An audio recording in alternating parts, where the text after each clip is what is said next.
नमस्कार। आज हम एक्सरसाइज में कर रहे हैं क्वेश्चन नंबर 4। तो देखिए क्वेश्चन नंबर 4 हम किस प्रकार से करेंगे। इसमें हमें दिया है कि एक कण चक्रज S equal to 4a sine sine में एक समान वेग v से चलता है। किसी बिंदु पर इसका त्वरण ज्ञात कीजिए और यह भी सिद्ध कीजिए कि किसी बिंदु पर अभिलंबिक त्वरण इसकी चक्रज के आधार से दूरी के वर्गमूल का व्युत्क्रमानुपाती होता है। देखते हैं। देखिए यहां सबसे पहले आपको चक्रज दे दिया गया है। चक्रज है S equal to 4a sine sine. इसको तो हम नंबर फर्स्ट कर लेते हैं।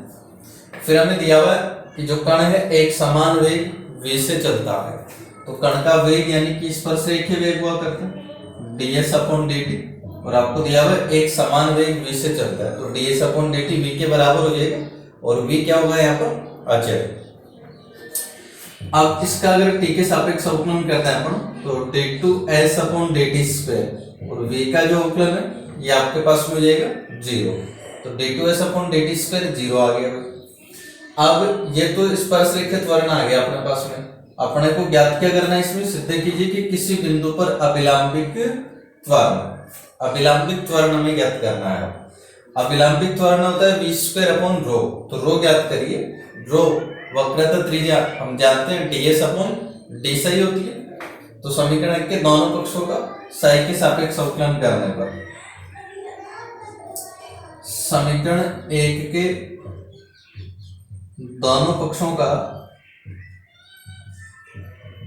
साई के सापेक्ष अवकलन करने पर समीकरण 1 के दोनों पक्षों का साई के सापेक्ष अवकलन करने पर भाई देखो करिए। साई के सापेक्ष जब करेंगे तो बन जाएगा रो ds/d psi equal to 4a अचर है और साइन साई का अवकलन आपके पास में जाएगा कोस साई। ये हमने ज्ञात कर लिया है रो। तो हमें सिद्ध करना है अभिलंबिक त्वरण। तो अभिलंबिक त्वरण आ जाएगा v²/ρ। इसलिए अभिलंबिक त्वरण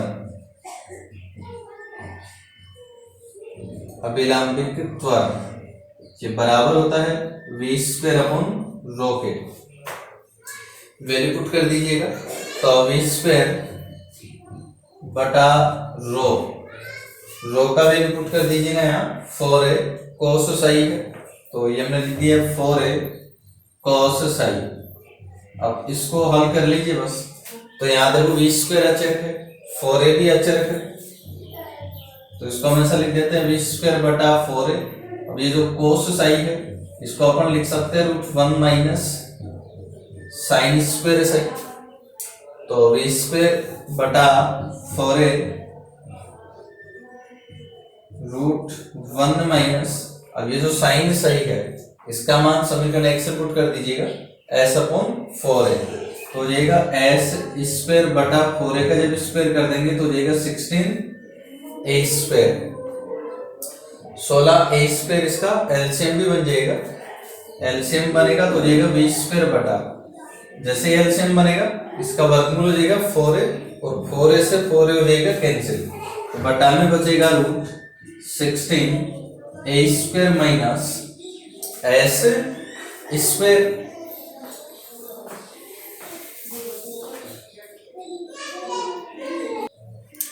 तो ये हमने ज्ञात कर लिया अभिलंबिक त्वरण। ठीक है ना, ये अभिलंबिक त्वरण अपने पास में आ गया था।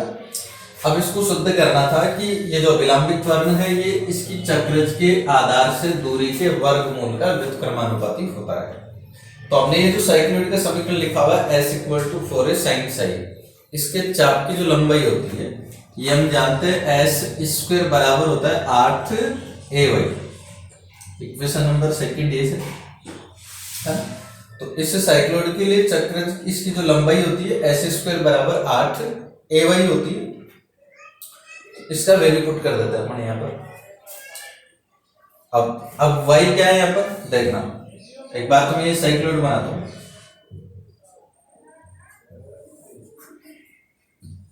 इस प्रकार से होता है अपना साइक्लोइड।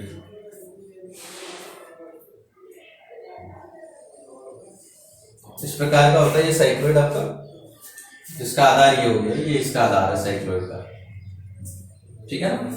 अब मान लिया कि साइक्लॉइड पर ये कोई बिंदु P है जिसका कोऑर्डिनेट है x y, तो ये यहाँ से लंब डाल देते हैं। सपोज ये n पर मिलता है और यहाँ आधार को मिल रहा है n पर, ठीक है ना। तो इसकी जो लंबाई होती है s स्क्वायर बराबर 8 ay होता है। हमें क्या सिद्ध करना है, अभिलंबित त्वरण जो होगा चक्रज के आधार से दूरी के वर्गमूल का व्युत्क्रमानुपाती होगा। तो देखो आधार से दूरी क्या हो रही है इसकी, भाई यहाँ पर P का कोऑर्डिनेट एक्स वाई है, इसका मतलब ये तो आप जानते हैं कि पी एम की जो लंबाई है ये y होगी। और साइक्लॉइड में इसकी शीर्ष से आधार की जो शीर्ष से दूरी होती है ना, ये होती है 2a। अब ये वाली जब 2a है, ये जैसे O है ये y है, तो OY अगर 2a है तो ये जो mn है ये भी 2a होगी। तो चूंकि इसमें जो OY है ये आपके पास 2a है, इसलिए mn भी कितनी होगी 2a। तो अपने को देखना है चक्रज के आधार से दूरी। तो इस बिंदु P के आधार से दूरी अगर देखें तो आधार से दूरी हो जाएगी Pn, इसलिए Pn देख लीजिएगा। और Pn क्या हो जाएगी भाई, Mn की लंबाई 2a और इसमें से Pn की लंबाई घटा देंगे y, तो ये आपके पास में आ जाएगा 2a माइनस y। ये अपने पास में क्या आ गया भाई Pn। अब इसमें वैल्यू पुट करते हैं एक बार, इसलिए अभिलंबित त्वरण आपको मिलेगा, इसलिए अभिलंबित त्वरण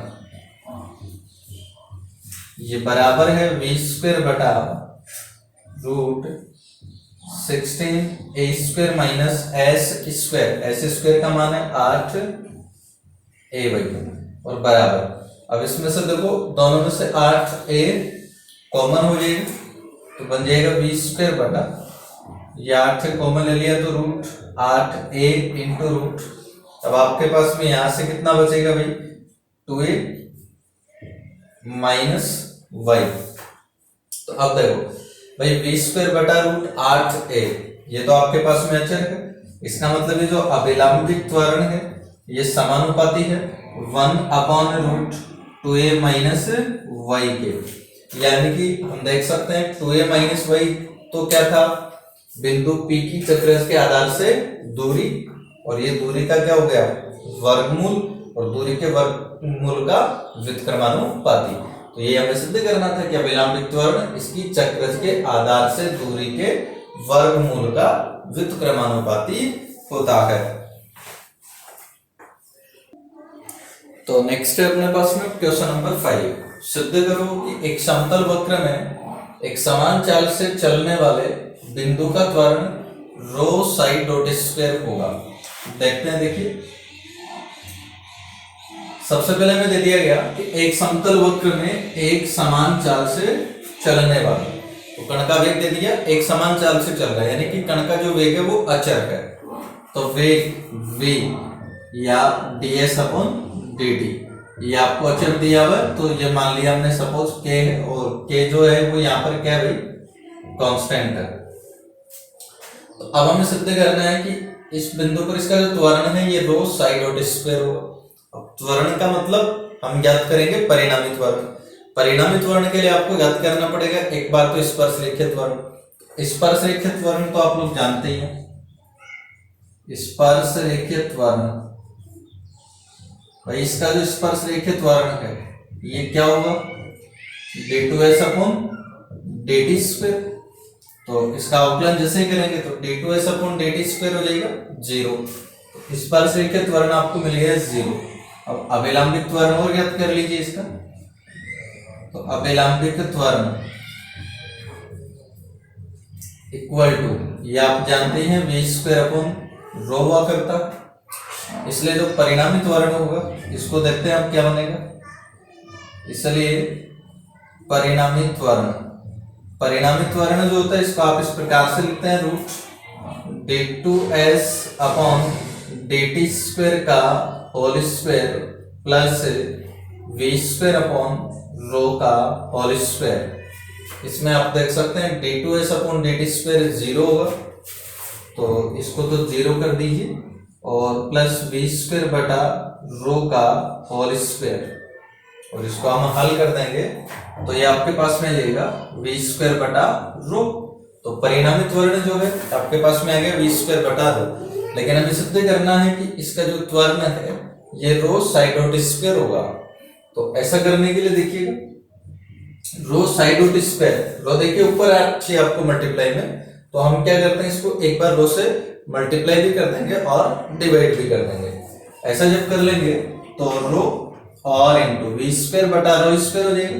तो इसको हमने लिख दिया है वी बटा रो का होल स्क्वायर इक्वल टू, देखिए रो तो हमें चाहिए, अब रो से में कोई दिक्कत ही नहीं है, इसको हम चेंज करना चाहेंगे अब वी बटा रो को। तो v का मतलब आप जानते हैं ds अपॉन dt और रो का मतलब आप जानते हैं ds अपॉन डी से, और इसका होल स्क्वायर इक्वल टू रो, ये ds कैंसिल हो जाएगा तो ये आपके पास बनेगा डी साई अपॉन dt का होल स्क्वायर। तो रो और डी साई अपॉन dt इसको संक्षिप्त में अपन लिख देते हैं साई डॉट स्क्वायर। और ये हमें सिद्ध करना था कि इस कण का जो त्वरण होगा ये रो साई डॉट स्क्वायर होगा।